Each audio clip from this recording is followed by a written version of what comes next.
Donc aujourd'hui, je suis avec Pierre de la brasserie L'Alcoolite. Salut Guillaume, Donc Pierre, on avait eu le plaisir de te voir il y a quelques mois à Startem. c'est ça, ouais. Et donc aujourd'hui, on t'invite pour une petite interview au sujet de ton entreprise. Donc qui se cache derrière L'Alcoolite? On a créé la brasserie Alcoolite avec un bon copain à moi.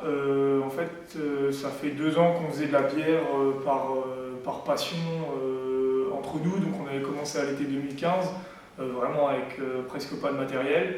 Et au final, on s'est pris au jeu, on voulait créer tout le temps de nouvelles recettes, développer le matériel qu'on achetait au fur et à mesure. Donc pendant 2 ans, jusqu'au début de l'année 2017, on a vraiment essayé de développer une gamme de bières. Et en janvier 2017, on a choisi de créer une micro-entreprise, donc la brasserie d'Alcoolite, pour commercialiser nos premières bières qui sont maintenant bien au point après 2 ans de préparation. Donc on est deux à s'occuper de la brasserie, moi qui m'occupe de la partie commerciale, administratif et marketing, plus ou moins, et mon pote qui s'occupe de tout ce qui est production, élaboration des recettes, suivi de production. Donc pour l'instant c'est pas une activité à plein temps, on fait ça vraiment pendant les week-ends, pendant nos vacances. Donc ça reste une activité secondaire, mais c'est une vraie entreprise. D'accord, donc toi, tu es étudiant à l'EM. Ton ami, je crois pas que c'est le cas. Non. Est-ce que tu peux un peu nous dire le parcours que tu as choisi de suivre ici, pardon, et ton ami, qu'est-ce qu'il fait dans la vie? Alors moi, j'avais fait un bachelor commerce dans une autre école de commerce et je suis revenu en Alsace pour faire mon master grande école. Donc là, je suis rentré en deuxième année à la rentrée. Je vais rentrer en troisième année en septembre pour suivre le master wine management, donc qui sera ma dernière année à l'EM. Et mon pote, du coup, il a un parcours différent. Lui, il a travaillé en tant que boulanger et pâtissier, et là, il travaille dans le domaine viticole. D'accord. Donc on n'a pas du tout le même profil, mais du coup, ça se complète pour que chacun ait des tâches précises dans la brasserie. D'accord, donc tu as choisi toi de lancer la microbrasserie à un niveau un peu plus professionnel, on va dire, tout en étant étudiant. Oui. Est-ce que tu pourrais nous dire un petit peu les difficultés que tu as pu rencontrer, tant au niveau financier que matériel Pour tout ce qui est financier, pour l'instant, on n'a pas investi énormément, donc on a pu se contenter d'investissements personnels. On n'a pas eu besoin de faire appel à des banques ou du crowdfunding. D'accord.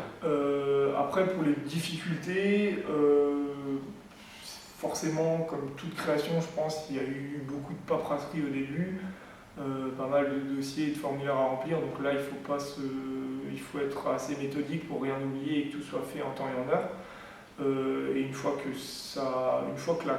la création est faite et que la structure est créée, je pense qu'après, c'est comme j'ai dit avant, il faut être régulier et pas oublier moi, je me fais des rappels avec les tâches que je dois faire. Et sinon, on n'a pas fait face pour le moment à de grosses difficultés. D'accord, est-ce que tu peux nous dire un petit peu comment est-ce qu'on fabrique une bière?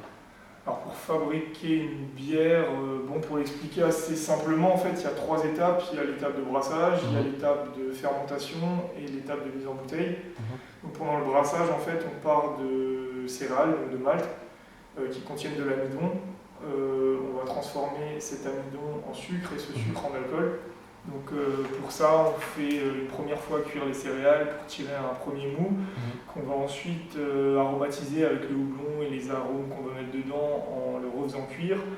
Une fois cette étape terminée, en fait, tu auras un mou de bière qui aura ni alcool ni mousse. C'est pour ça qu'on fait une fermentation pour que les levures elles consomment le sucre et pour que le mou prenne de l'alcool. Et à la fin, on remet en bouteille. Là, c'est comme la méthode traditionnelle, donc la méthode pour faire les créments et le champagne. Tu remets du sucre avant la mise en bouteille pour que les levures reconsomment le sucre et qu'il y ait une prise de mousse dans la bouteille. D'accord, super. Vos objectifs dans les mois à venir, je sais que vous allez lancer votre première cuvée, enfin la première cuvée va sortir en juillet, début juillet. C'est ça. Quels sont les objectifs dans les mois qui viennent? Donc en fait, là, depuis janvier 2017, en fait, on produit un stock qui sera destiné à être vendu cet été. Donc on a une gamme de 3 bières pour le moment, donc une bière rousse, une bière blanche aux agrumes et une bière blonde houblonnée à cru, donc avec des arômes de houblon en infusion. On a produit pour le moment 120 litres de chacune de ces bières, donc ce qui nous fait environ 250 bouteilles de 50 centilitres de chaque. Donc ça c'est vraiment les objectifs de cet été, si on les a produits dans le but de les mettre à la vente à partir de cet été, une fois qu'on aura les étiquettes. Donc là on attend juste de valider les étiquettes, de lancer les impressions, mais normalement tout devrait être prêt pour la première quinzaine du mois de juillet. D'accord, la bière rousse que vous allez lancer, Oui. c'est la même qui avait été utilisée pour les Extasiartes? C'est une bière qu'on avait faite pour les Extasiartes, en fait, la liste BDA. La liste BDA. Donc en fait, ils nous avaient demandé si on pouvait leur faire une bière pour les campagnes. Donc on avait choisi cette bière qui était la bière qu'on avait travaillée depuis le plus longtemps. Donc on avait vraiment la recette qui était la plus au point. Donc on leur avait fait une cuvée spéciale avec des étiquettes à leur nom, ça leur avait bien plu, je pense qu'on a eu des bons retours. Donc c'est cette bière rousse qui était la cuvée du BDA. D'accord, maintenant on va passer à des questions un peu plus personnelles. Je voulais savoir qu'est-ce qui te plaît le plus dans l'entrepreneuriat? Ce qui me plaît le plus dans l'entrepreneuriat, je pense que c'est l'indépendance, parce que tu peux vraiment faire ce que tu veux, ta carte blanche avec ton associé, c'est toi qui décides, tu dépends de personne. C'est ça que j'aime bien, je pense que c'est ça que j'aime bien dans l'entrepreneuriat et que je veux chercher, c'est de pouvoir vraiment gérer ton affaire selon ta vision des choses. D'accord. Et qu'est-ce que tu as appris sur toi, au niveau soit des compétences, soit de ton caractère, depuis que vous avez lancé, donc depuis 2 ans je dirais, tu m'as dit que ça fait 2 ans que vous êtes dessus vraiment? Ça fait 2 ans qu'on a commencé, après ça fait vraiment depuis janvier qu'on est vraiment dessus en mode micro-entreprise. Là, je pense que j'ai appris à être patient parce que tout ne dépend pas en fait de toi, c'est ce que tu constates. C'est qu'un matin tu vas dire je veux gérer toute cette partie-là ou tout ce dossier, et au final tu ne pourras pas parce que ça ne dépendra pas de toi, il faudra appeler à droite à gauche, attendre des réponses, des papiers, une lettre qui doit arriver. Ou le fournisseur n'a pas le voilà, ou le fournisseur. Donc ouais, il faut apprendre à composer avec un peu toutes les variables, et je pense que ça m'a appris à être un peu plus patient. J'étais pas patient à la base. Et je pense l'être un peu plus maintenant, on va apprendre à l'être.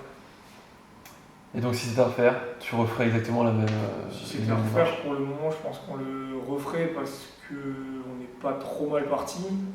Après, comme dit, je pense qu'on aura vraiment des retours quand nos bouteilles vont commencer à se vendre. Donc là, je te dirais peut-être qu'on aurait dû faire totalement autrement ou ajuster ça et ça.